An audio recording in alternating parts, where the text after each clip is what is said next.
How are you, Chris? Good.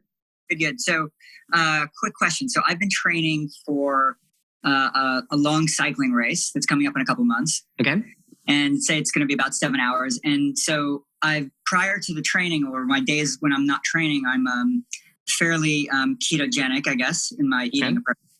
But I found that when I have high intensity workouts, that doesn't cut it. So I've added back in some more carbs.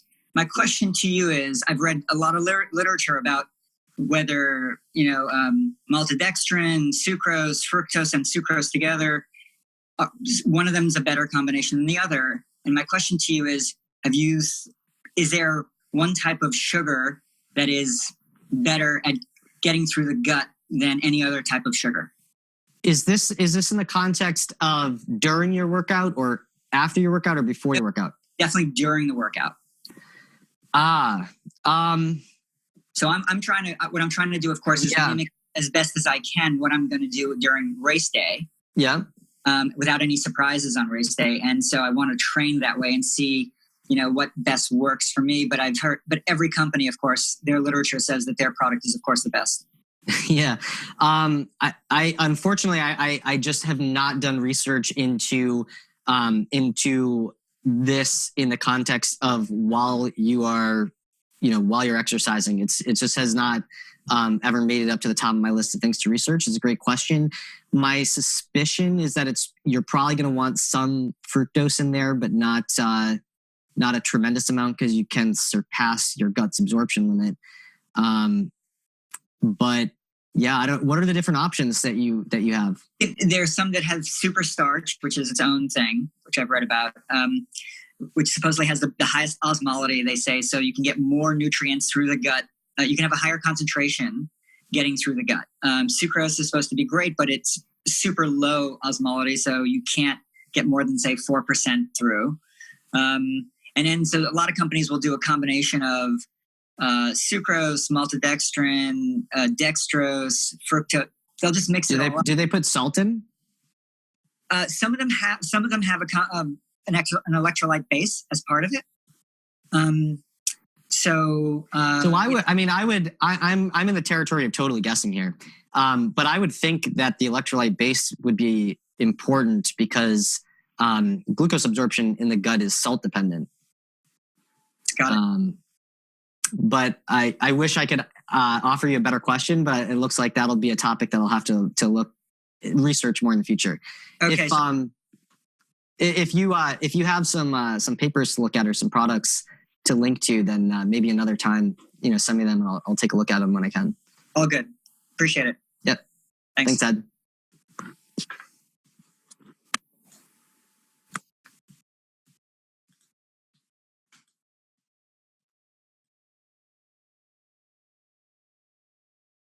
Okay.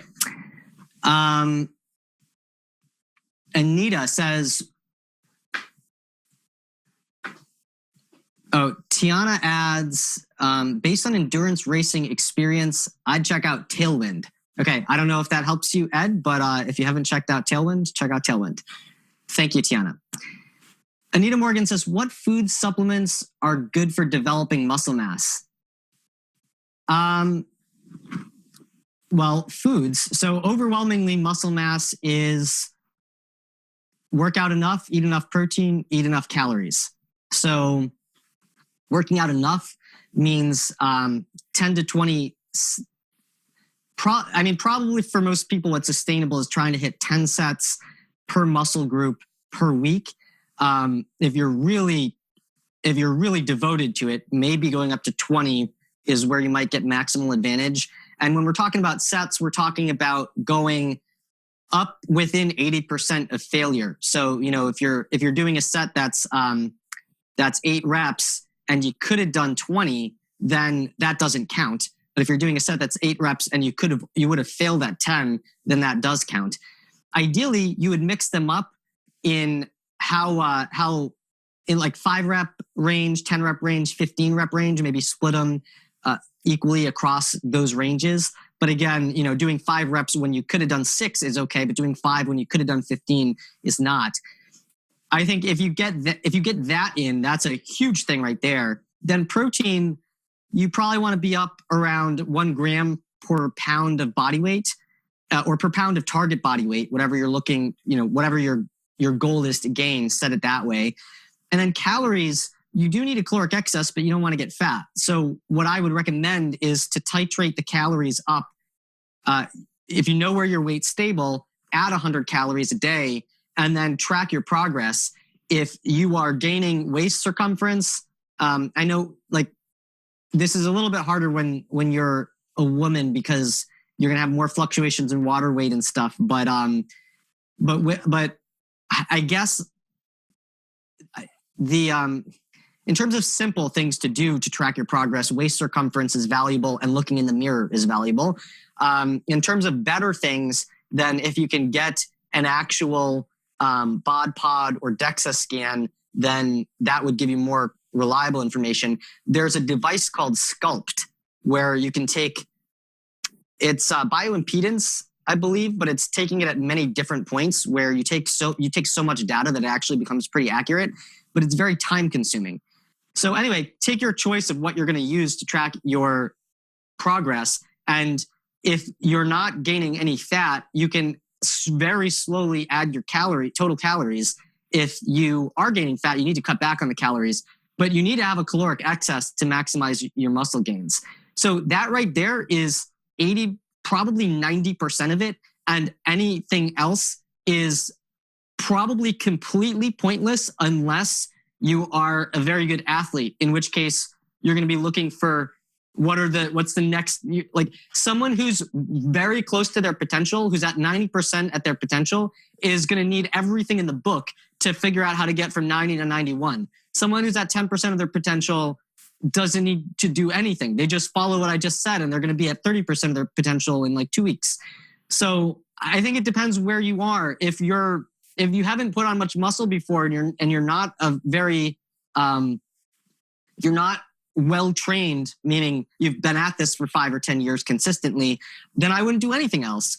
But in terms of doing other things, creatine supplementation for sure. And there's a couple other things, but they're probably not worth it to most people, I would say. Thank you, Anita. Mark Lanza says, I'm about to embark on the nutritional testing suggestions you provided. Total cost seems to be about $3,000. Does this seem about right? Also, any updates on the list other than HDRI, EGR mentioned in the B2 discussion? In terms of updates so this is a reference to Testing Nutritional Status, the ultimate cheat sheet.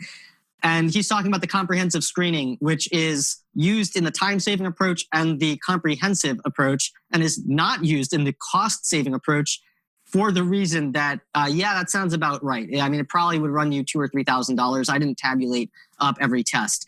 I'm putting out version 1.2 of the cheat sheet any day now. I did the bulk of the work last night.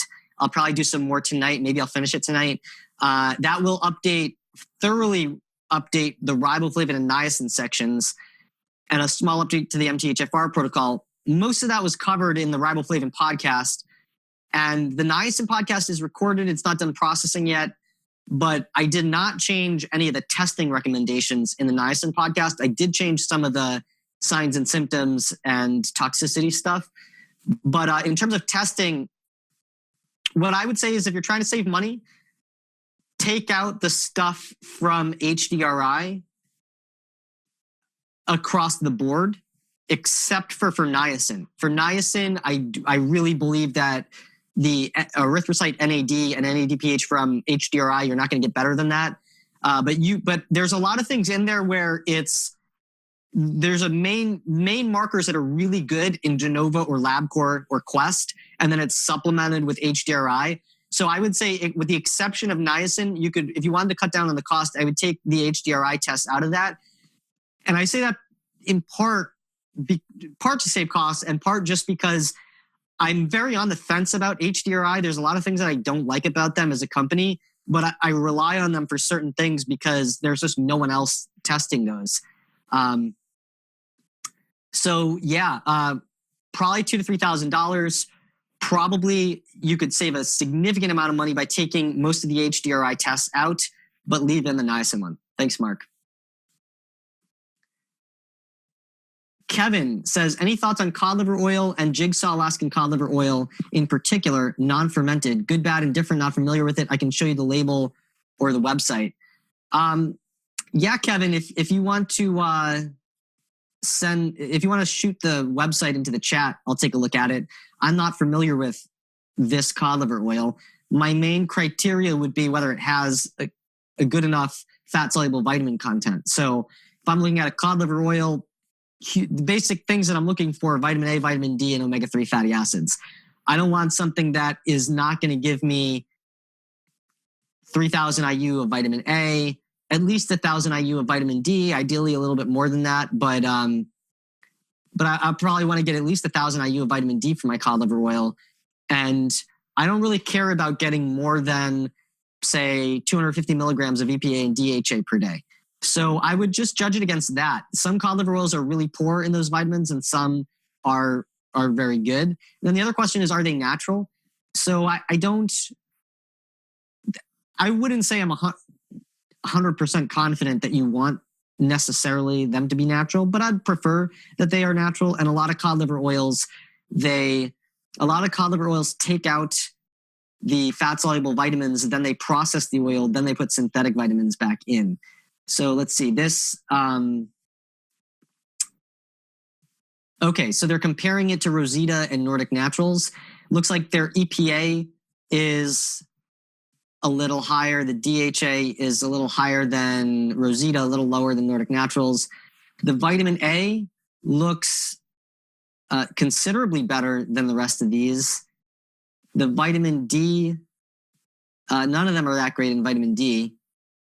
They don't add synthetic vitamins, and the price is in between the other two. It looks good to me. So you just have to be careful that if you're using, I'll put the link in the show notes. This is Jigsaw's cod liver oil. You just have to be cognizant of the fact that it's not giving you much vitamin D. So get your vitamin D elsewhere, whether it's going outdoors or whether it's supplementing in another way, or whether it's eating salmon and pastured egg yolks. Great source of vitamin A, pretty good, great source of omega-3 fatty acids, not a great source of vitamin D. Thanks, Kevin. Dale says, would you discuss the role that taurine might play in MTHFR? The reason I ask is that my personal experience with following an MTHFR protocol was helpful but underwhelming until I added a large bolus of taurine, 10 grams on an empty stomach first thing in the morning. Adding taurine produced an immediate and dramatic improvement in my energy levels. Perhaps my experience can help others.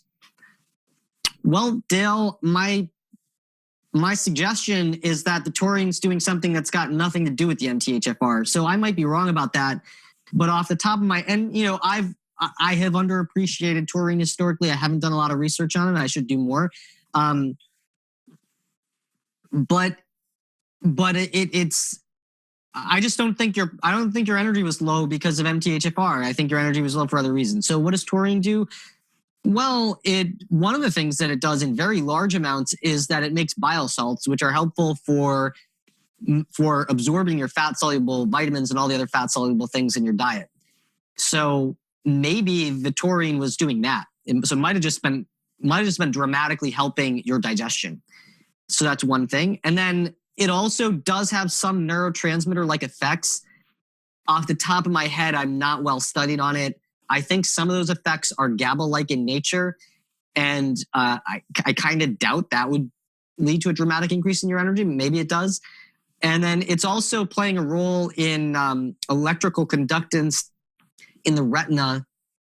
Maybe it does something like that in the brain that helps the brain's energy metabolism or neurotransmitter function just improve across the board. That might improve your energy.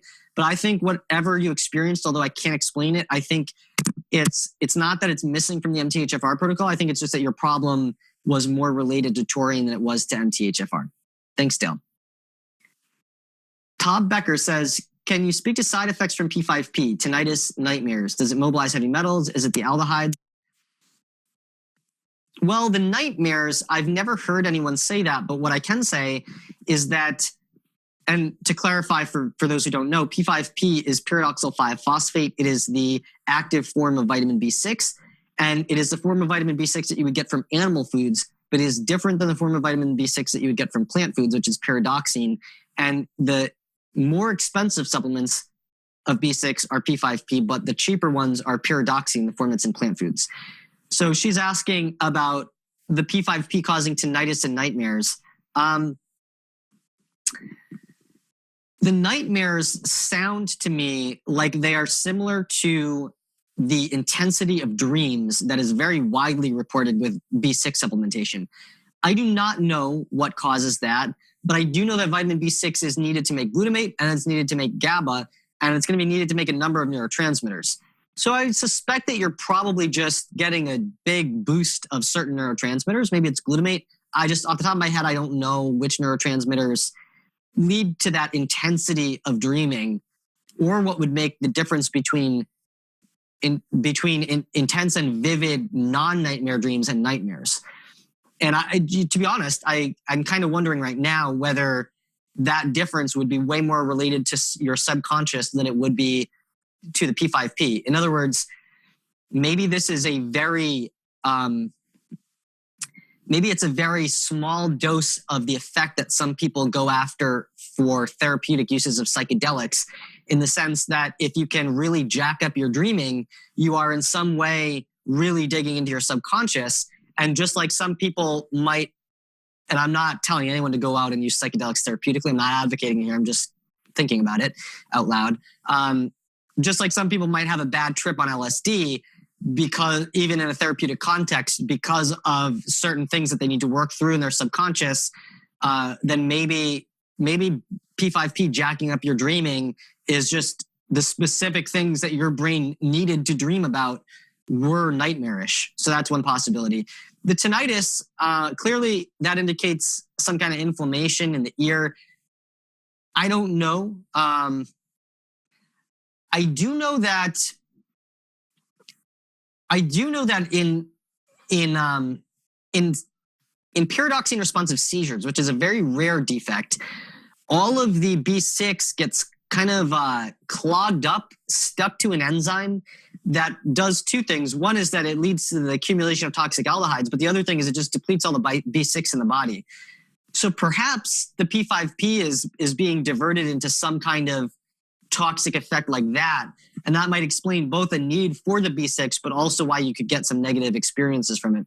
Personally, what I would do is I would cut back on the dose, and I would try to find the dose. Really, you're looking at 5 or 10 milligrams that might have an effect on the low end, and you're looking at 100 milligrams at the absolute cap. And I would just look for the dose that is maximally effective with minimal side effects within that range. And I wouldn't go higher than 100. And the reason I wouldn't go higher than 100 is that the Institute of Medicine set the upper limit at 100 on the basis that the lowest dose reported for neuropathy from pyridoxine, not pyridoxal, but pyridoxine, the cheaper supplement, the one that has plant form B6, was 500 milligrams. And they wanted a giant safety window. So although there's a lot of people on the internet who claim that they have negative effects of smaller doses, I don't believe there are any case reports using anything lower than 500 milligrams. And even in those cases, the neuropathy goes away. The neuropathy in those cases is usually peripheral neuropathy. So you're talking about stuff going wrong in your hands and feet, not in your ears or your brain. But if presumably the basis for side effects is fairly similar. So my suspicion based on that, where there's much severe problems from even way higher doses, if that goes away when you take away the B6, then I would think this would go away when you take the dose down as well. Thank you, Todd, for your question. Kevin Goldstein says, was Kevin the one? Oh, Kevin was the one who asked about the Jigsaw cod liver oil. He says, while I'm at it, what about the Jigsaw magnesium supplements? I had a terrible experience with quinolone several years ago and definitely still need supplemental magnesium. It's dimagnesium malate. I have an occasional client who swears by this being the best thing ever. I'm fine with magnesium malate. I have looked at the Jigsaw magnesium supplement in the past, and it looked fine to me. It's combined with a few other things. And I think if you're getting benefits from taking it, you should keep taking it. Gary Krieger says, what might cause high normal range TSH, T4, reverse T3, and free T3? Good free T3 level, not lowering TSH. Does T3 negative feedback to lower TSH occur when T4 is converted to T3 or after T3 uptake in the cell? Thank you. Okay, so Gary, I believe your question is, if your free T3 looks good, why is your TSH still a little high? Why hasn't the T3 brought it down enough? Well, actually, 90% of the, and let me back up for people who aren't familiar with this. So your thyroid gland makes thyroid hormone. Thyroid hormone increases your metabolic rate and does a lot of related things. And your hypothalamus is governing that by controlling your pituitary, the master endocrine gland, and its secretion of TSH, which is what controls the thyroid gland and makes it make more thyroid hormone.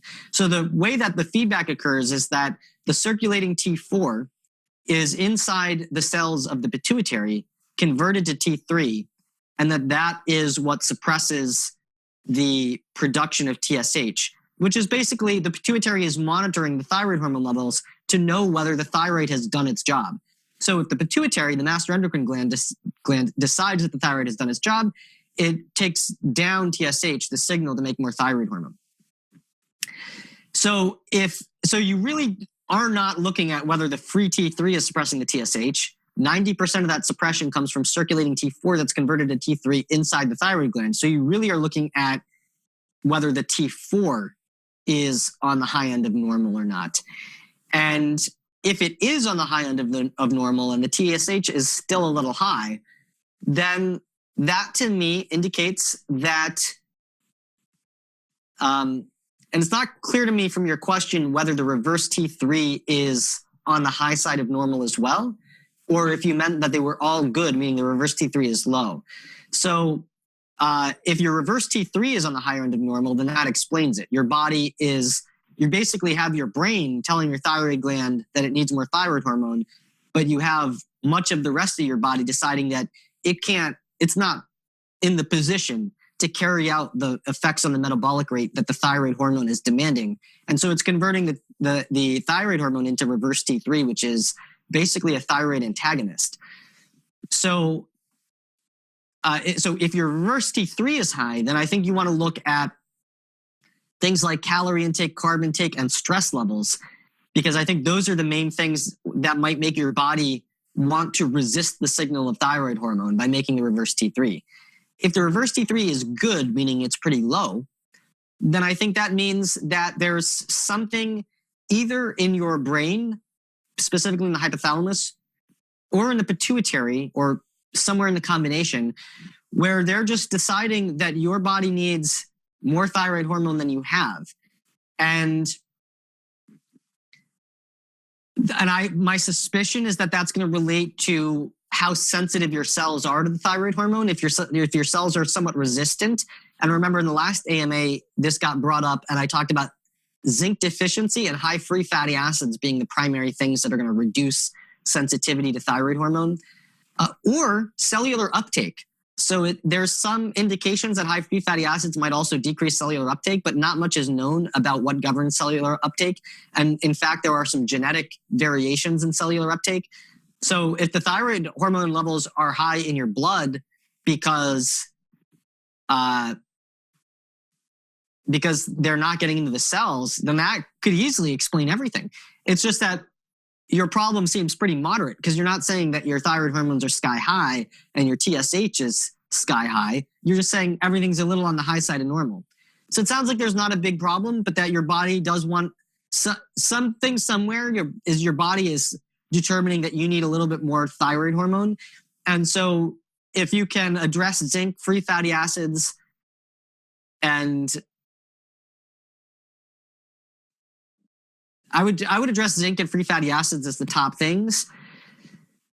Unless the reverse T3 is high, I would target carbs, calories, and stress. All right, Gary, I hope that helps. Thank you for your question. Carl Rayner says, cataract in one eye becoming noticeable. This eye had a posterior detachment about 11 years ago, which is basically healed. Have been on a low-carb diet for over 40 years. Eat raw cream, cheese, eggs, meat, and liver. In past few years, adding fasting and more keto diet. Saw your thoughts about glutathione on the cheat sheet and interview with Wendy Myers. Am I on the right track, and what else could I do? Grain intolerant. What testing beyond normal tests might be helpful? I believe that cataracts in the eye are largely driven by the glycation of lens proteins. And the glycation of lens proteins is largely driven by methylglyoxal, which I did my doctoral dissertation on. Methylglyoxal is in direct contradiction to much of the low carbohydrate literature. Glycation is not all driven by carbs. So methylglyoxal is quantitatively the most important source of advanced glycation end products in the body. And methylglyoxal can be derived from glucose, or it can be derived from ketones, or it can be derived from protein. And no one has ever done a very good study to determine whether you have more methylglyoxal on a ketogenic diet versus a high carb diet. But there was one poorly designed study where they took a small handful of people. They said, here's the Atkins diet, new diet, what is it called? Atkins New Diet Revolution, or whatever that book was called. They said, here, read this, go forth and do it. So they went home, presumably they read the book or part of it, and they tried to do it. They came back, they lost weight, they had elevated ketones, and guess what? They also had significantly higher methylglyoxal, and also everything in the pathway that leads from ketones to methylglyoxal was elevated. So it was, I would say the data were very strong that in those people, they had higher levels of methylglyoxal because they had higher ketone levels that were generating it. So they went on the Atkins diet and they worsened their glycation risk by making a lot more of the thing that causes most advanced glycation end products and the thing that is probably overwhelmingly driving cataracts. And, but they didn't show any health consequences. They certainly didn't measure cataracts in that study because that wasn't the point of it. And they left more questions than answers. So for example, what if they had a control group that lost the same amount of weight on a high carb diet?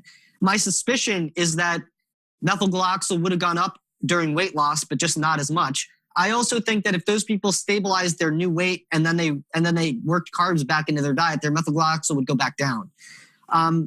So no, I don't think doing more. And in fact, I have a consulting client who developed cataracts that corresponded very well with when he started intermittent fasting. And he did have poor glutathione status. We were able to improve his glutathione status, but the cataracts didn't go away. So I feel like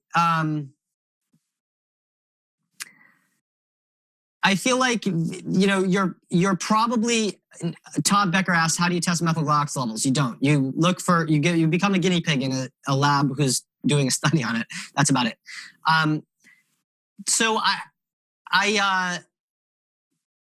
I'm not against keto and I'm not against intermittent fasting, but if you're specifically talking about dealing with cataracts, you're probably not going to get the cataract to go away, but you probably can stop them from getting worse and stop them from forming. And I think intermittent fasting and keto is probably going in the wrong direction. One thing that I don't think you're going to measure your methylglyoxal levels, but I think you should test your glutathione levels because glutathione is what detoxifies methylglyoxal. And if you listen to my riboflavin podcast, we talked about cataracts being a sign of riboflavin deficiency and also being one of the things that's being investigated for whether riboflavin supplementation can help it. Why does riboflavin supplementation help that? For the exact same reason as when I went on that big, long-winded answer about glucose 6-phosphate dehydrogenase deficiency at the beginning. The riboflavin is there to boost glutathione recycling. So I think the story, all these pieces knit together to a very, very, very nice story, clean story saying what you want in your eye to avoid cataracts from forming and getting worse, forming in the first place and getting worse, is you want low levels of methylglyoxal in your lenses. And how do you get that? You have very good glutathione status.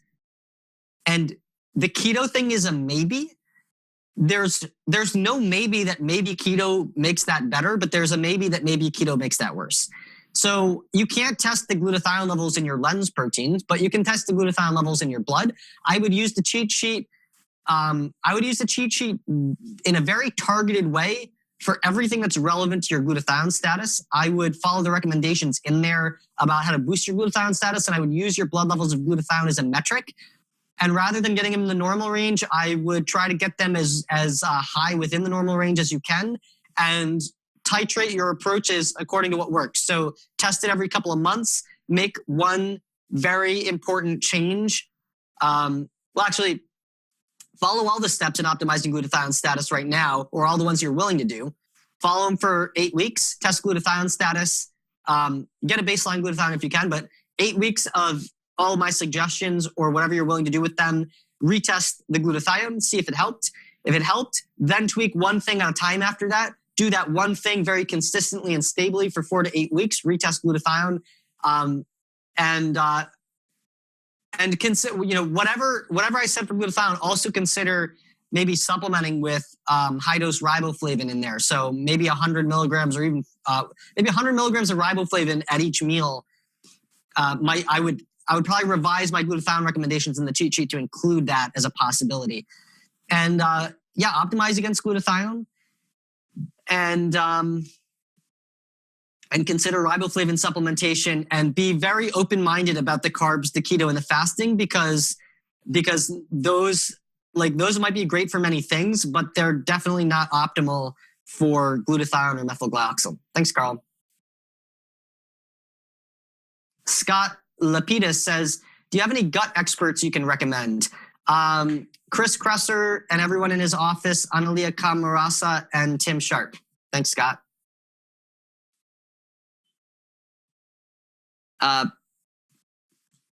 Doug says, from your deep dive into nicotinamide riboside and NMN, do you think either is effective, and is one preferred over the other? Do you still recommend taking TMG with NR?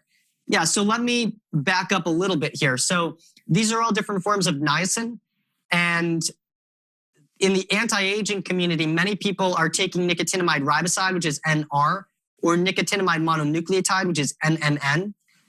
And the question is one of those better than the other? And then he asks me, do I still recommend taking trimethylglycine or TMG with NR? Because extra niacin depletes methylation, depletes methyl groups, and TMG is a methyl donor. So yeah, there are no human studies looking at NMN and how it's metabolized, and there are studies of NR.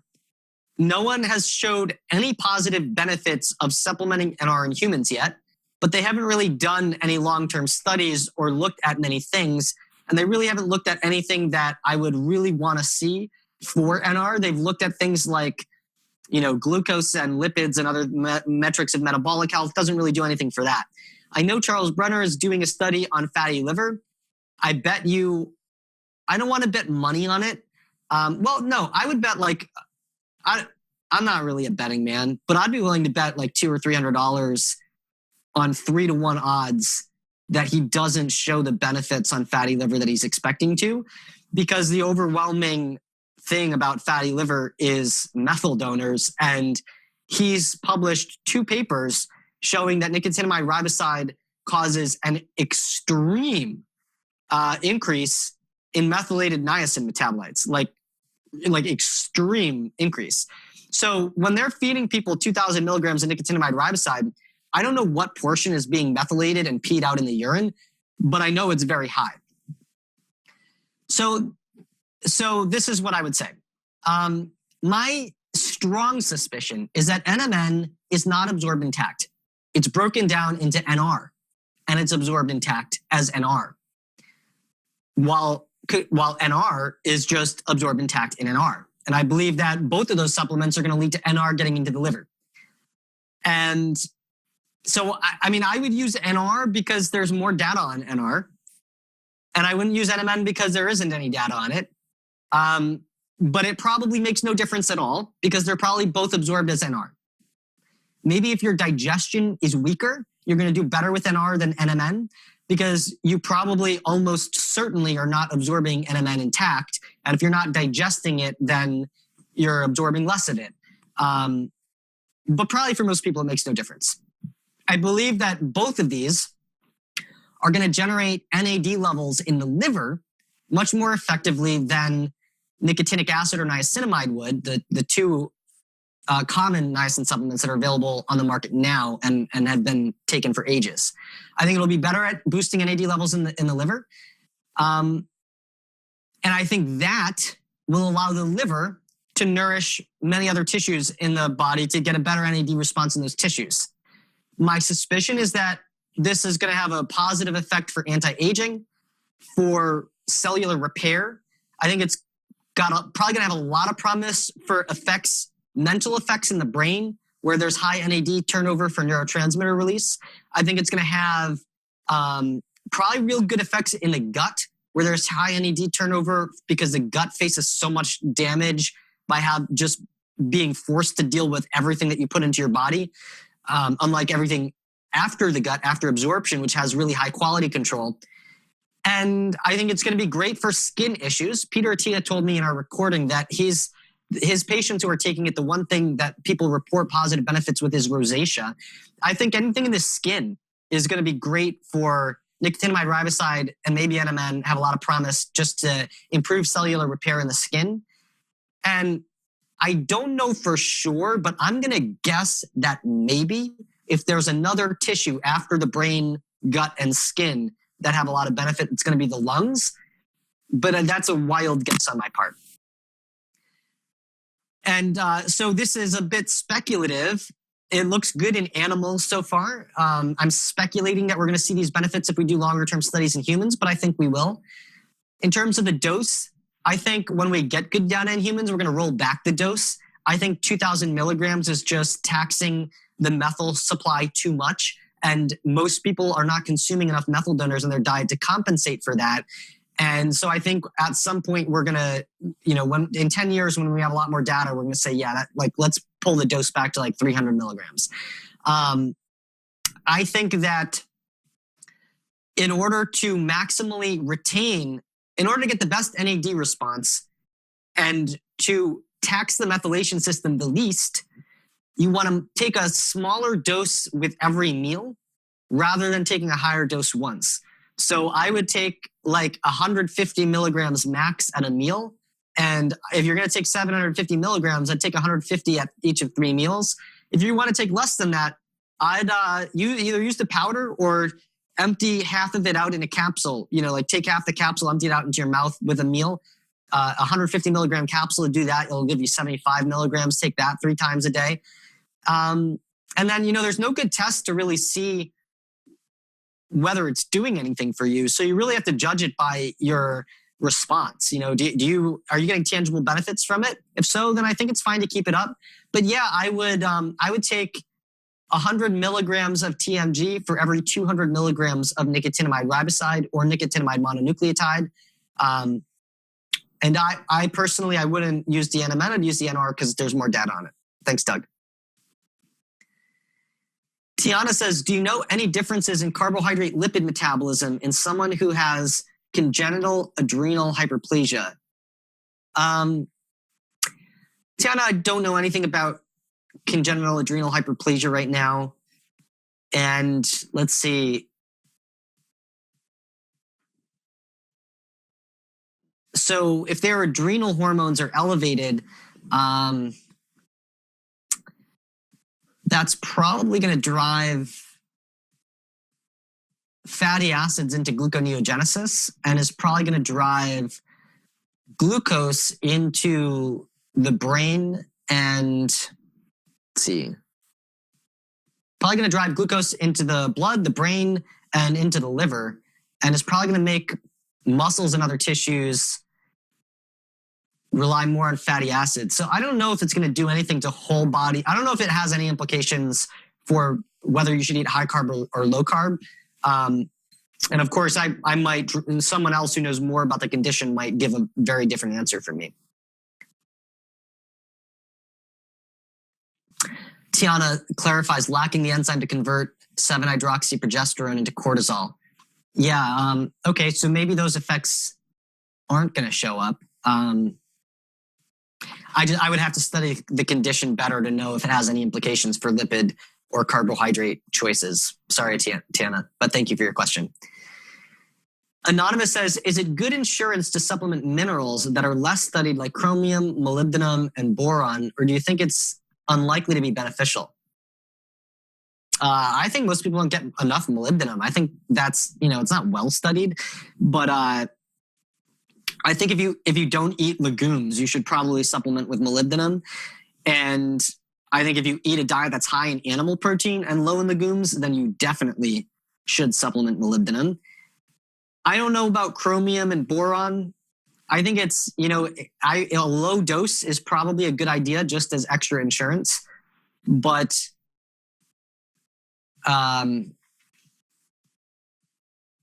yeah, I don't see any harm in taking low doses of those, but I wouldn't go taking very high doses of them because they're not well studied.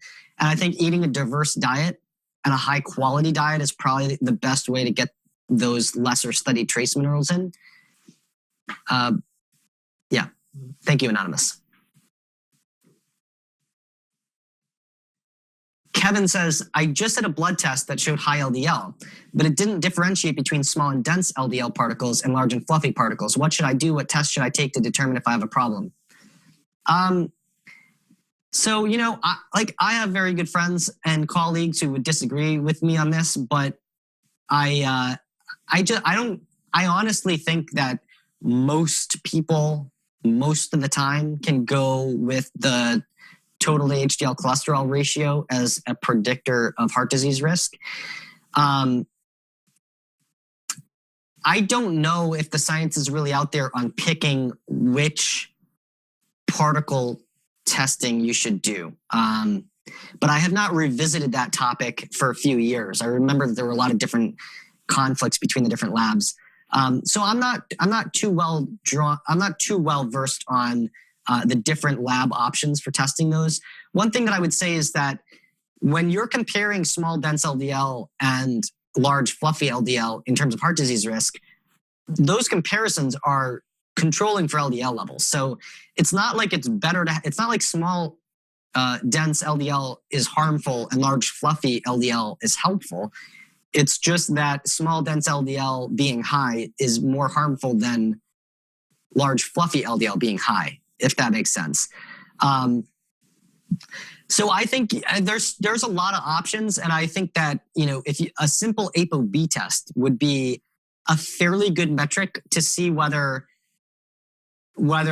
you're seeing the same thing with the ApoB versus the high LDL, right? So my guess is your ApoB is going to be high, but if your ApoB is not proportionally high as your LDL is, then you probably have large fluffy LDL simply on the basis that an ApoB is a good proxy for the LDL particle count. So if you have low ApoB, you have low LDL particle counts, and if you have high LDL cholesterol, then you have a lot of cholesterol in a small number of particles, which means that you have large fluffy particles. And so that, what I would say is go out and get the ApoB first. If it's consistent with this, then probably the more tests you order, the more you're just going to see more of the same. But if the ApoB conflicts with your LDL, like if the ApoB is low and the LDL is high, then I think at that point you can get more advanced testing. And I don't know what to recommend off the top of my head just because I so infrequently ever see a use for it. But I'll do some looking around and maybe do a short light video or something on the topic of choosing the best lipid tests. Thanks, Kevin. Pam Schoenfeld says, do you know a potential reason that a high LDL is associated with prostate cancer? Oh, Kevin is chatting. You said which ratio and what ratio should I be looking for? The total cholesterol divided by the HDL cholesterol gives you the total to HDL cholesterol ratio. And that under 4 is low risk. My suspicion, there's not a lot of data, is that close to 3.0 is the best place to be. And the more you rise above 4, the greater your risk is. And I believe that the total to HDL cholesterol ratio captures, in someone that's not on drugs specifically designed to alter it, I think it captures a lot of the information that is in the other tests. So I think the overwhelming thing that you want to be concerned about is how long of a time are my LDL particles spending in my blood? And the reason I think that is, look at risk, right? The main determinant of how long the LDL particle spends in your blood is your activity of the LDL receptor. People who have LDL receptors that don't work have familial hypercholesterolemia. If they have one LDL receptor that doesn't work, they start getting a high risk of heart disease in their 40s instead of in their 70s. If they have two LDL receptors that don't work, they can get heart disease as young as 18 months old.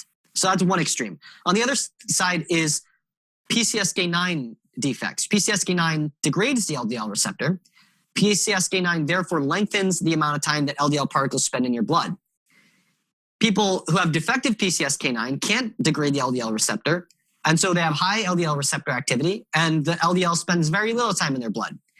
They have virtual complete abolition from heart disease.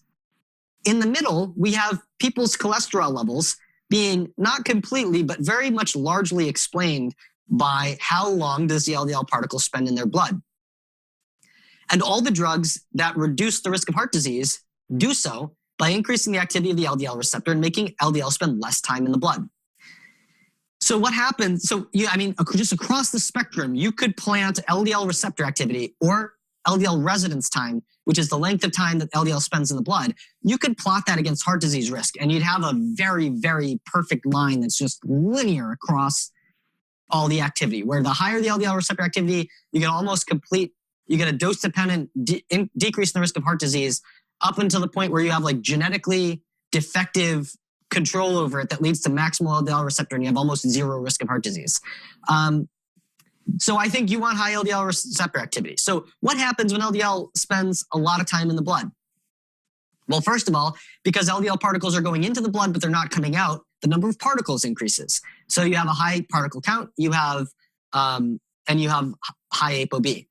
Then what else happens? Well, cholesterol moves from HDL particles to LDL particles. So your LDL cholesterol goes up, your HDL cholesterol goes down. What else happens? Well, as the cholesterol moves into the LDL particles, because the cholesterol is the smallest and most dense thing when cholesterol comes in, triglycerides leave the LDL particle. Cholesterol is smaller and denser than triglycerides. And so the LDL particle becomes smaller and it becomes denser. So you have small, dense LDL. What else happens? Well, the thing that's actually contributing to heart disease is the LDL particle is oxidizing because the antioxidants are running out, and the LDL, when the antioxidants run out, the LDL oxidizes. And when the LDL oxidizes, what does that do to the particle? It makes phospholipids that are oxidized come off of the particle. The particle gets smaller and denser.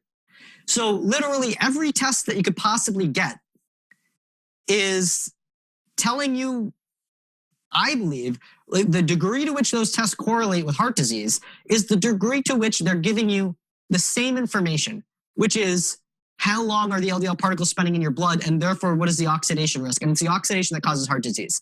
Because none of those tests are testing the thing that, and there are tests for oxidized LDL, but the LDL is not oxidizing in your blood where the tests test it. It's oxidizing behind the blood vessel wall where the tests can't test it. And when LDL oxidizes, it gets very quickly leaves the blood. So probably the test for oxidized LDL is a good metric of the actual amount of LDL oxidation, but that's not obvious. So 0 of these tests are actually testing the thing that causes heart disease, which is LDL oxidizing in the subendothelial space, which is beneath the first layer of the blood vessel wall. None of them test that. And you can argue about which of them are best at predicting the risk of heart disease, but since I believe that literally all of them are the degree to which they predict heart disease, the degree to which they give you imperfect information about whether your LDL is oxidizing, because of that, then why just look at this and I say, why do 3,000 tests?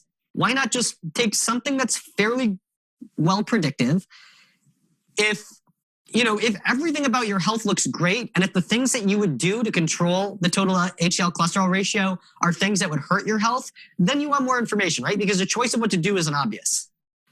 But if whatever you would do to manage the total HDL cholesterol ratio would make you feel better and would make you healthier than you currently are, then why do more testing? Just do the things that are healthy. But if you feel that it's giving you a choice where doing those things is going to hurt some aspect of your health, or it's going to be extremely inconvenient, or it's going to make you less happy, or something like that, then sure, go out and do some more testing. Test the ApoB, test the particle size, test the LDL pattern A, pattern B, small dense versus large fluffy. Get those more complicated tests and see if they tell you something different than what the total to HDL cholesterol ratio did. Can they? Absolutely. At that time, you need to do more work to determine which thing is the right metric to follow. But my guess is that 80 to 90% of the time, maybe more than that, I'm not sure, those tests are mostly going to tell you the same thing. And so if most of those tests are in agreement about where you stand in heart disease risk, you're just back to square one, that you need to adjust that. And if most of those things are in agreement, then why get lots of tests every time? Why not just say, these things correlate really well. I'm going to get the dirt cheap thing that everyone else gets, that the doctor is going to order anyway, and just use that as the metric over time. So that's how I would handle that. Okay, Pam Schoenfeld says, do you know a potential reason that high LDL is associated with prostate cancer? And what do you think of anatotocorinols? What do I think of tocotrienols? Anato? Pam, if you're listening to this, can you reply and tell me what you meant by anato? I think you mean mixed tocotrienols to lower LDL, which are a form of vitamin E. I have no idea why high LDL is associated with prostate cancer, but I know why it's associated with heart disease, and so I would manage it along those lines, like I was just describing. And then, what do I think of tocotrienols to lower LDL?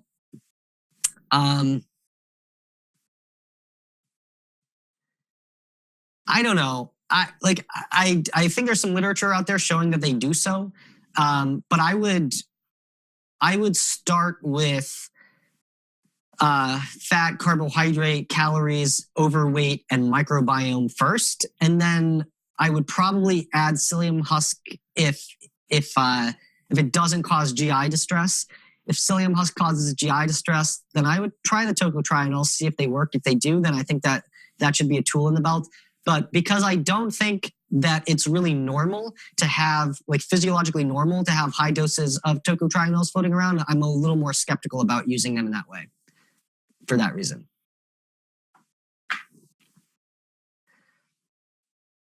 Okay. Anonymous says, with respect to omega fatty acids testing, using dried spot via OmegaQuant. In the Master John Light 101 and Testing Nutritional Status, the Ultimate Cheat Sheet, only blood fatty acid testing is mentioned. PubMed appears to show good agreement between dried blood and blood draw for fatty acid quantification. Yeah, I'm gonna revise the cheat sheet to recommend the OmegaQuant test on the basis that they do RBCs. When I wrote the cheat sheet, I wasn't aware of the OmegaQuant test, so I didn't know that was available.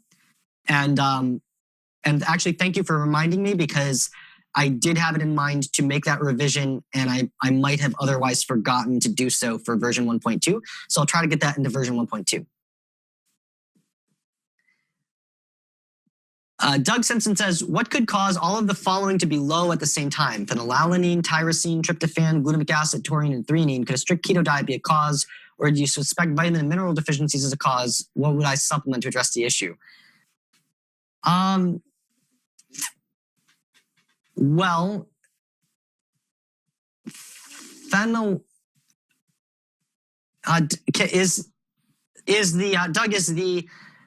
is it also the case that the tryptophan to large nonpolar amino acid ratio and the phenylalanine to tyrosine ratio are also elevated? Because if they are, that might alter my response to that. So let me come back to that if you can answer that. Pam Schoenfeld says, can a B12 deficiency that may have existed for over 1 year and is now being treated with injections cause irreversible effects, specifically burning sensations in the legs after physical activity and fatigue? Have you ever heard of these? Also, in your cheat sheet, you mentioned checking serum and urine MMA to see if it's getting into cells. Can serum B12 be near 2000 but still a problem if a person has signs of B12 deficiency? These are two different scenarios. Okay, so let's take them one at a time. So can a B12 deficiency that has existed for years cause irreversible effects that cause burning sensations in the legs after physical activity and fatigue? Usually in B12 deficiency, the non-cognitive symptoms start in the feet and work their way up. And exercise intolerance, it makes sense for them for almost anything to get worse after exercise, since you're placing more demands on everything that's going into the pathways that are deficient. And in B12 deficiency, a big part of all the neurological stuff is probably driven by methylmalonic acid accumulating. It might be the MMA causing damage, and it might be the inability to utilize it for the citric acid cycle.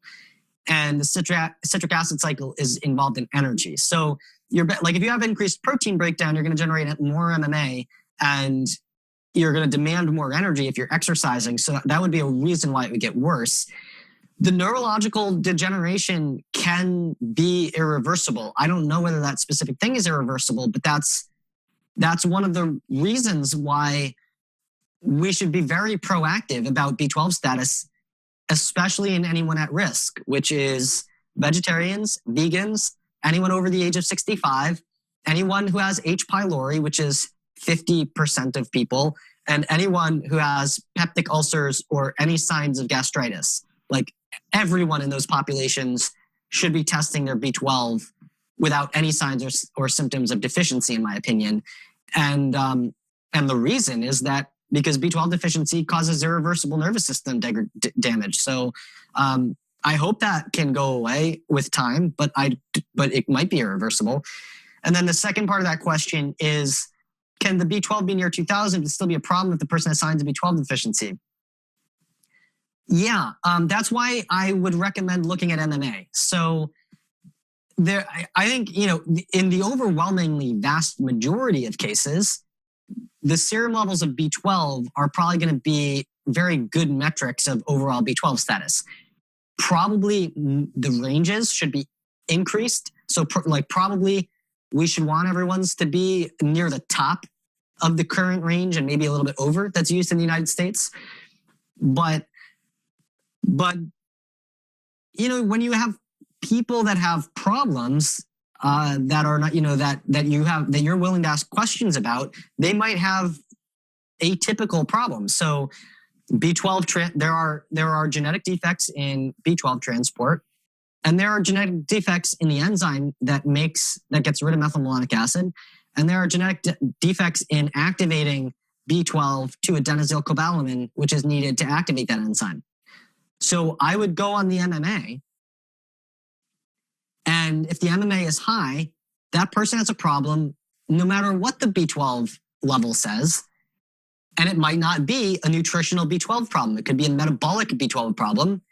And the solution might be more difficult to tease apart. It might not have a perfect ending, but there's almost certainly something you can do to manage it. And so you want to know what it is, right? So you definitely want to know what the MMA is. You definitely want to look into it further if it's elevated. If it conflicts with B12, then you need to kind of sit down with all the literature on all the B12 related inborn errors of metabolism and look at what, if any of those might be more probable versus a nutritional problem. And then you need to test out what might be the right course of actions, try to correct them and see if you can make those signs and symptoms go away. But so I'll say there was someone on my Facebook whose child was having seizures and whose MMA was very high. And the endocrinologist, who's I don't think the right person to see in this case, but the endocrinologist said, well, the B12 is normal, so it doesn't matter if the MMA is high, and there's nothing wrong. And that is utterly nuts. I mean, seizures are something wrong, are they not? So yeah, I mean, if there is a problem if the MMA is high, you just don't know what it is. You're welcome, Pam. Kevin says, any chance you might have some suggestions for how to handle MSG sensitivity other than avoiding it, which I do? It gives me major headaches and I almost never get headaches when I haven't had MSG. Limits what I can eat. I can't even eat bone broth because it's been cooked for so long. Some of the glutamine hydrolyzed to glutamate. Problem started somewhere about 30 to 35 years ago. I'm 70 as of today. Then Lawrence Tam replied, in the old days, some MSG manufacturers advertised their products as brain food containing amino acids beneficial to the brain. Restaurants use it liberally, believing they're actually increasing nutritional values of the food. Yeah. So I'm not 100% confident that everyone who reacts to what they believe is glutamate is glutamate.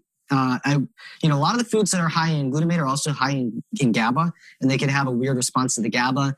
There's some other amines in there and so on. So I think there's a gray area here. What we know is that most people, the normal processing of glutamate is that your intestines consume such a massive amount of it that most people, when you measure the blood levels of glutamate, you can feed them mega doses of MSG and the blood levels don't even change because the intestines consume so much of the glutamate.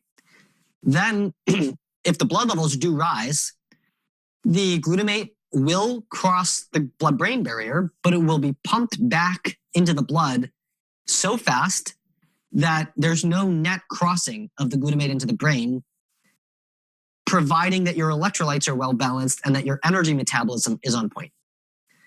So I think that if you're hypersensitive to glutamate, then you probably have something wrong with your energy metabolism or your electrolytes. And the first things that I would target would be the B vitamins involved in energy metabolism, the major electrolytes, especially sodium, chloride, and potassium, to a lesser degree, calcium and magnesium. And those would be if there are any macronutrients in your diet, like if you're on low carb or low fat, consider adjusting your diet a little bit to see if it improves your energy. If you've got anything wrong with thyroid or insulin, deal with those as the underlying thing. I think those should be the things that are most important to creating a physiologically normal response to glutamate. Then if those don't work, I don't know exactly why that is, but I think probably to counter it, supplementing with, well, actually, let me say this. I think see how you respond to GABA supplements on their own. Because if you have a calming effect of GABA, that's normal. But if you have a backwards effect of GABA, then that's part of your problem, and the supplement's not going to help. But if you have a normal reaction to GABA or glycine, then I think taking 1 to 800 milligrams of GABA and 3 to 5 grams of glycine with those meals might help counteract the glutamate. And I would speculate that maybe supplementing with oxaloacetate or vitamin B6 could help. But Pam says, I used to get glutamate reactions such as skull pressure, but with overall much better nutrition, I no longer experience. Yeah, so there's probably a nutrient missing. Magnesium and B6 would be definite factors that could be at play. And I'll post a link in the show notes where I did a couple episodes on glutamate sensitivity that might give a little bit more detail. Thank you for your question. Heather Chandler says, do you know of a good commercially available test for carnitine? Yeah, LabCorp has carnitine tests. So LabCorp. Also, I would say I don't know why you're testing carnitine, but you might want to get the free and total carnitine if you have energy problems, because it could give you more information. Heather Chandler says, is it true that we can't absorb more than 1.5 grams of creatine at one time? I don't think that's true. From what I looked at, it looked like the absorption of creatine was really, really good. I don't know if someone was arguing maybe that we don't retain more than that, but I think the retention of your muscles is going to be best with creatine if you take it post-workout and if you take it with carbohydrate to stimulate insulin. But on the whole, I think that the absorption and retention is good enough that it's more a matter of how fast will you get to peak muscular creatine than it is about where you get in the long term, right? So maybe if you follow all the best procedures to absorb and retain creatine, you'll get to the 30% increase in muscular creatine in 2 weeks, taking 5 grams a day instead of 4 weeks. And maybe someone who doesn't follow any best practices takes 6 weeks. But 10 weeks later, you're probably going to be at peak effect if you just take 5 grams of creatine at a time without paying attention to all the details around absorption. Okay, so I had started Doug's question about low amino acids across the board earlier, and then he replied to me. I think the 2 ratios I requested, phenylalanine to tyrosine ratio is high. tryptophan to large nonpolar amino acid ratio is low. And also, I mean, I remember from last time, Doug, your glutamate to glutamine ratio was low. So I still, barring some other explanation, I still think that the glutamine is glutamate is mopping up ammonia to generate glutamine. I think that's one separate thing. I think if the phenylalanine to tyrosine is high and the tryptophan to large nonpolar amino acid ratio is low, then I think that means that tryptophan is being the beginning of tryptophan metabolism is accelerated, but there are some block-ups maybe in converting phenylalanine to tyrosine. So, Doug, can you I want to come back to this again. Can you tell me whether the 5-hydroxyindole acetic acid is high or low? And then I'll come back to your question. In the meantime, I'll go to your next question, which is what are the pros and cons of boosting sulforaphane? So sulforaphane, and we're at time, so let's stop any new incoming questions, and I'll try to finish what I have in here. So sulforaphane, nice thing is it promotes detoxification. Bad thing is it raises the need for iodine. I don't know what ratio to take, but you definitely want to make sure that you're getting some kind of iodine into your diet, whether it's through like 200 micrograms of iodine from a kelp powder supplement, or you experiment with milligram amounts from a broken up iodoral tab or whatever. Because I don't know the dose, I'm just going to say work slowly and work your way up. And certainly if you have any signs of hypothyroidism or you have any brain fog, increase the iodine or decrease the sulforaphane would be my opinion. Okay, Doug comes back and clarifies 5-hydroxyindole acetate is high.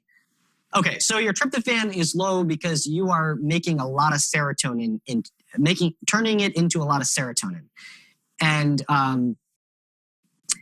you mentioned last time the estrogen was high, so you're also probably depleting tryptophan by diverting it into the kynurenine pathway, which is a way to get rid of the tryptophan as well as to make niacin. But you have some, and so even though, yeah, okay. So you also have some things backed up in tyrosine synthesis. Oh, interesting. So the phenylalanine is, okay, let me, I want to look up one thing to see if I can give a better answer to this while looking it up. Excuse me for 1 second.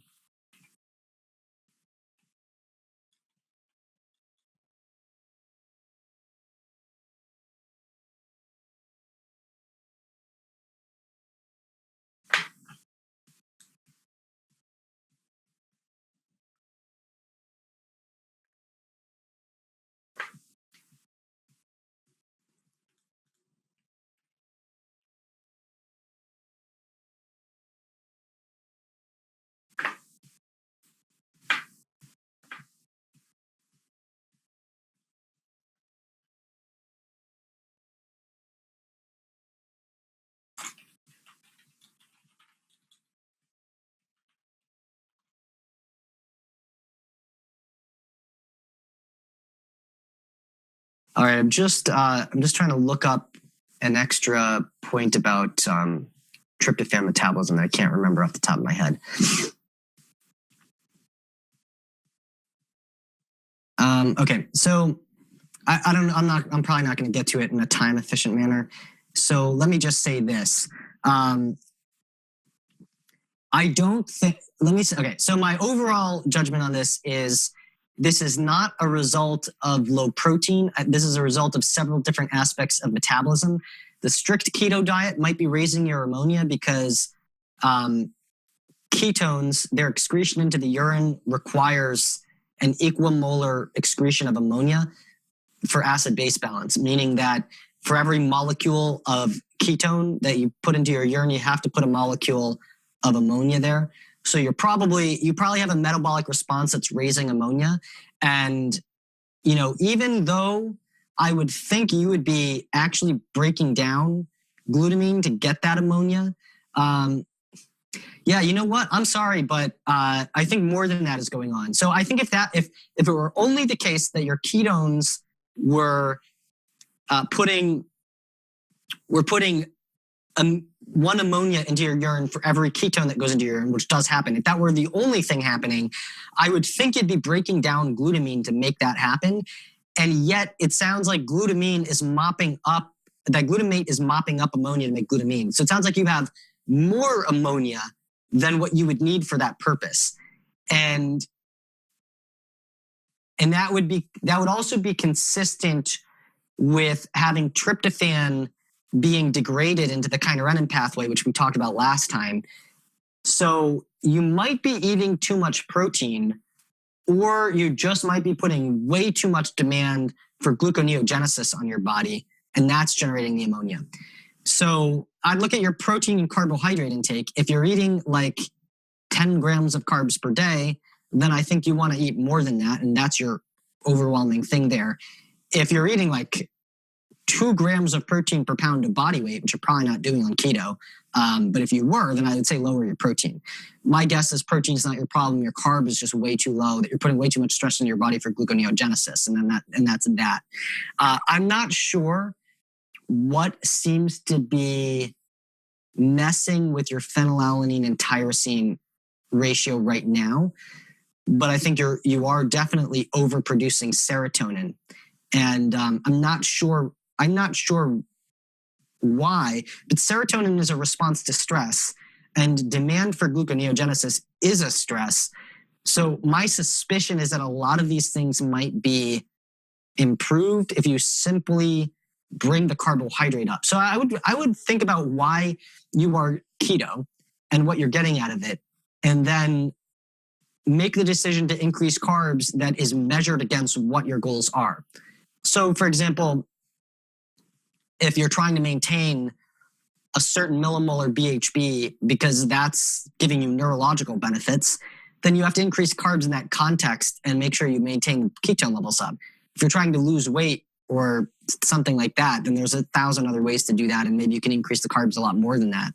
But I think you definitely have alterations in stress response, gluconeogenesis, and ammonia metabolism as a result of excessive carbohydrate restriction. Hope that helps.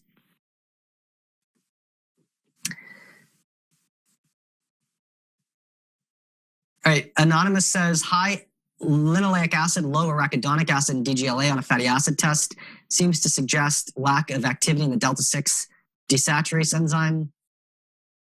Yep.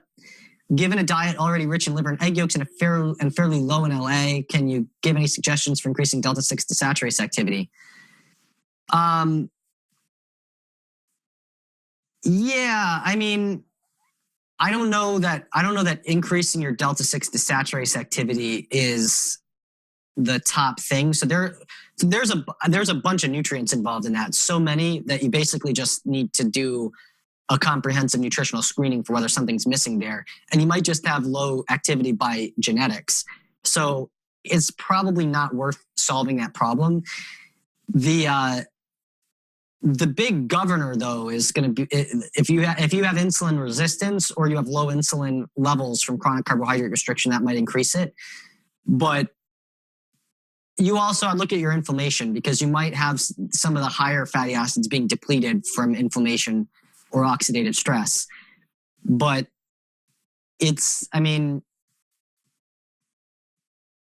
more nutrient-dense diet across the board, more carbohydrate. If that doesn't do it, then just maybe take a supplement or increase the liver and egg yolks to the point where the arachidonic acid is normal, unless the driving thing. So measure your CRP, and if that's high, address inflammation. And in the Testing Nutritional Status, the Ultimate Cheat Sheet, I have a big section on oxidative stress. I'd go through that testing. A starting point might be Genova's Oxidative Stress 2.0 blood panel. But if inflammation and oxidative stress are the things, work on those.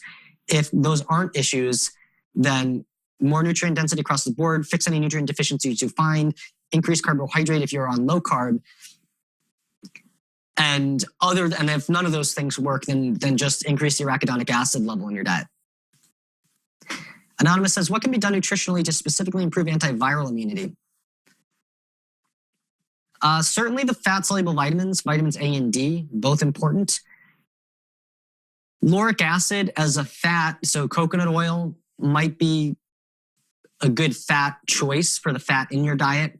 Monolaurin would be a very good choice for a supplement. So lauricidin is the best monolaurin to take, 3 to 10 grams a day. Be careful of your bowel tolerance. Spread it out among your meals, and cut back if it starts to loosen your stool. Elderberry, which has mostly been studied in the context of flu, but probably has good antiviral properties. Garlic, probably. So garlic appears to require very high doses if you're just taking a garlic extract. If you're taking stabilized allicin, 180 micrograms a day is good. But you could raise the question, what if you're missing on some of the other important compounds in the garlic? And so I'll debate with some of my friends about that. But what's really been tested is 180 micrograms of stabilized allicin. And then zinc, for sure, in the immune response is super important. And then you get back to nutrient density. So there, although I give special importance to vitamins A and D, arachidonic acid just mentioned, zinc and copper, both. And then those supplements, if you're missing any one particular nutrient, then you're going to wind up with a specific vulnerability that will persist until you fix that one nutrient. Thanks, Anonymous. Eric Kushbeck says, urea cycle question.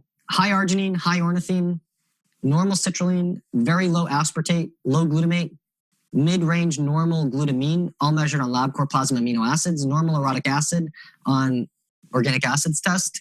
Diets 1.3 grams of protein per kilogram body weight a day or less. BMI is 19. More protein often causes stinky urine and general fatigue. Nutritional factors measure okay using blood, hair, and our urine is appropriate. Eating 200 grams of carbs a day. And so I guess the question is, why does my urine stink and do I feel fatigued when I eat more protein? Well, 1.3 grams per kilogram body weight is a lot of protein. Eric, can you clarify what the threshold is? Where does the fatigue and stinky urine start? Is it at higher than 1.2 grams per kilogram body weight, or is it a constant thing where the more protein you eat, the more you get it? Can you clarify that by replying to your comment? In the meantime, I'll just say that 1.3 there really isn't good evidence for there being a benefit to consuming more protein than that. And however, it is sort of like the overwhelming experience of everyone who works with athletes that more is better for body composition and probably athletic performance. There's just not a lot of research demonstrating that. It's just the overwhelming anecdotal experience.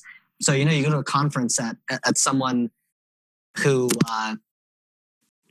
in my experience, I've been to a conference where Jose Antonio was talking about the ISSN recommendations for protein.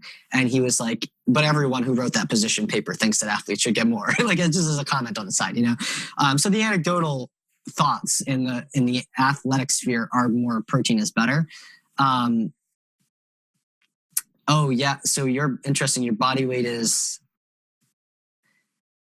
Yeah, no, you're right. Okay. Yeah. Okay. So this is per kilogram body weight, and my brain might have been working in per pound body weight. So 1.3 grams per kilogram body weight is somewhere ish around a half a gram per. So it's like the lower end of what I think is good. I should take that back. You could probably double that and still get benefits according to some of the literature. I do think I was making the error of reading that in pounds. I apologize for that. 100 grams of protein per day does it bad. Okay. So he clearly has a problem with generating more ammonia than he should be from the amount of protein in his diet. He's eating 200 grams of carbs per day, so he's not doing it for the sake of gluconeogenesis. He's not doing it for the sake of wanting to of what we were talking about before about the need to balance acid-base factors when excreting ketones. So let me pull up a diagram that I have of the urea cycle. I think that'll help us. And maybe if I can, I will show it on the screen here.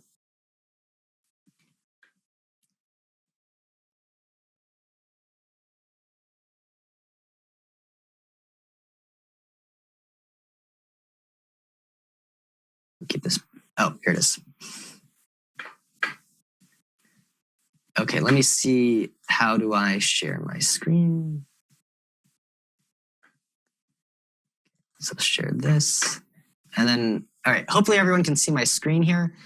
So this is the urea cycle. And okay, so he says so what we have in the urea cycle is we have ammonia and bicarbonate coming in. We're trying to get rid of this ammonia. And over here we have some aspartate that is basically carrying one nitrogen-free ammonia that all wind up going into the 2 nitrogens of urea up here shown in pink. And so what we do is we combine bicarbonate with the first free ammonia to get rid of it. And then we go through a couple steps where we make ornithine, then we make citrulline, and then the aspartate brings in the second nitrogen, combines with citrulline, makes arginosuccinate, then makes arginine, and then the ammonia of arginine gets cleaved off to the urea, to be excreted in the urine. And so his question is, his arginine is high. Okay, so high ornithine, high arginine, normal citrulline, very low aspartate. So, okay, so ornithine is high. Citrulline was... Ornithine's high, normal citrulline, very low aspartate. All right, so the ornithine is building up here, and the ornithine then needs to make citrulline, and the citrulline needs to combine with aspartate. So either his aspartate is low because he doesn't have enough to contribute to the urea cycle, in which case the buildup would be at citrulline elevating, or his aspartate is low because it's getting sucked up at a dramatic rate into the urea cycle.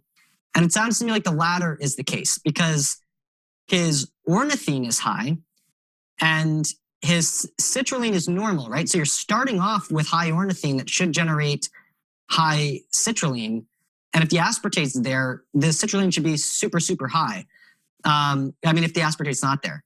So the ornithine is high, but the aspartate, this step here is going forward very fast, and the aspartate's just being completely sucked away, probably because there's so much citrulline here that he wants to get rid of it. And that's why his arginine is still high, right? Do I have that right, that arginine was high?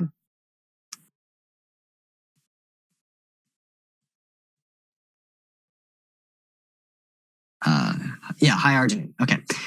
So what that means then is, now I should also say arginine is a stimulator of the urea cycle because what arginine does is it stimulates this first part. So if his arginine was high because he had so much arginine around and not because there was a defect in getting rid of it, then the arginine would basically be stimulating the urea cycle, and all the ammonia he generates from normal metabolism he'd be very effective at getting rid of it because of the high arginine. So that means that the arginine is high because there's a backup here because he's not effectively getting rid of the ammonia. So it seems like it must be the case.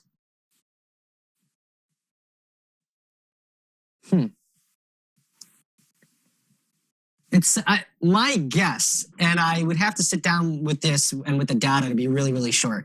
But my guess is that maybe the arginase enzyme is missing, and this is one of the rarer defects in the urea cycle. And because the arginase is missing, the arginine is very high. And although you would expect high arginine to stimulate this earlier part of the urea cycle, the fact it's probably backing up. High arginine is probably causing a backup in some of these steps here. And so something is accumulating before arginine here that is exerting some negative feedback on the cycle that counteracts what you would think would have been the effect of the high arginine. And so it seems like probably the primary thing is a defect in getting rid of that rid of that arginine. And so effectively, nitrogens that enter the cycle as ammonia are not able to be excreted in the urine. And effectively, this cycle must at some point slow down overall. And so something, as a result of not being able to get rid of arginine by cleaving off the urea and peeing it out, something around here is backing up even the first step down here, causing the ammonia to build up, free ammonia, which makes him feel fatigued because it's a poison to the central nervous system, and which makes his urine stink when he eats normal amounts of protein. So, so I think the problem is arginase, and I'm not sure if there's anything simple you can do about it nutritionally. I think that you want to focus on managing it by keeping protein below 100 grams a day. I think you want to figure out what that threshold is, keep it down there, optimize other things about driving the protein into muscle.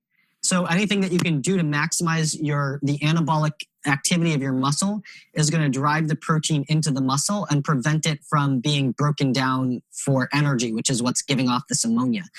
And so you probably might do best if you include either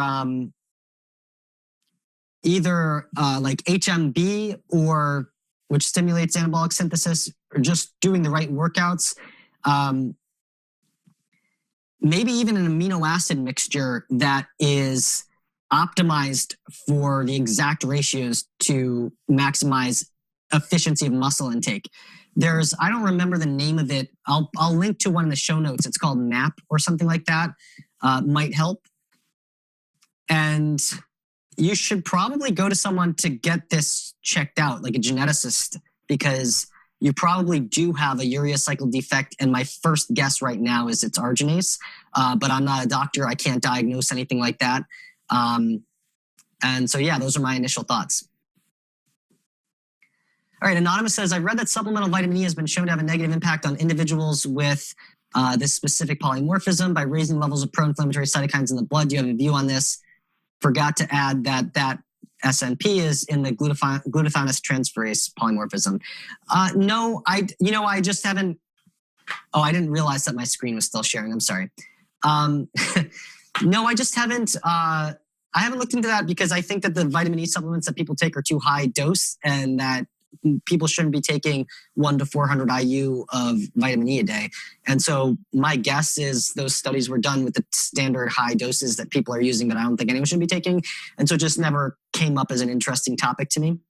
But I think that I don't think anyone should be supplementing with more than 20 IU of vitamin E per day as the alpha tocopherol portion, unless they are very specifically showing that it's doing something for them, like lowering their lipid peroxides. But I think most people could get the effect that they need out of vitamin E by getting 20 IU of alpha tocopherol and a background of mixed tocopherols. And I doubt a low dose like that is going to harm many people, is my guess.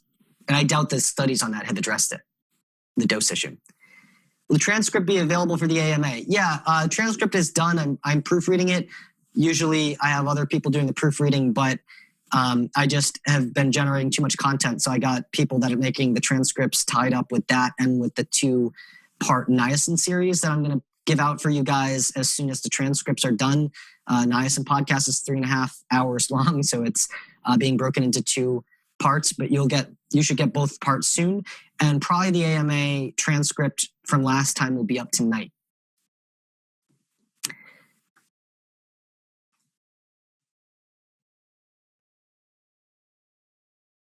Okay, Kevin says, I had an accidental double-blind test on this. I was eating canned tuna fish with no problem. Then one day I had a problem. I looked at the ingredients on the can again. They had hydrolyzed.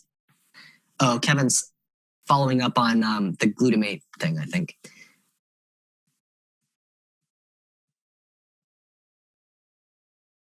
Kevin says he's fine. This is a follow-up to Kevin's question about glutamate sensitivity. He says he's fine with glutamate. He just can't taste things so I don't think the fact that you can eat steaks all day shows you're fine with free glutamate. Steaks have glutamate in proteins. And the savory flavor is going to be driven by some glutamate formed in your mouth that's acting on the umami receptors. But he says he's fine with glutamine, not glutamate. Well, the steak has both. It's just that they're in proteins, right? So I think what I said before is a sufficient answer to that. I don't think this being fine with steak changes anything. Okay. All right. Pam says, excellent Q&A. Thanks. Looking forward to the next iteration of your cheat sheet for testing nutritional status. Yeah, that might be out tonight. It might be out in a couple days. And thank you, everyone. This was great. And I will talk to y'all next time.